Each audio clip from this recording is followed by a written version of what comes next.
We're out here today for Upstate Hard Hat Day, and it's really just about opportunities and exposure for students.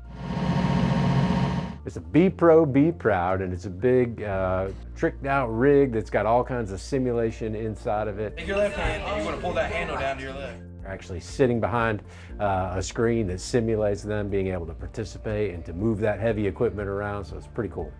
Kids, they know what they see, and so they might see the professions that are in their household, they might see their parents doing certain jobs, but sometimes there are jobs out there that they just don't know about. And so we want to bring awareness to these high wage, high skill, high demand job opportunities. What I think a lot of people don't know is that there's a lot of careers and trades where you don't have to go to four-year colleges, and all of those routes lead to a very fruitful career. I definitely think this has opened new opportunities for me.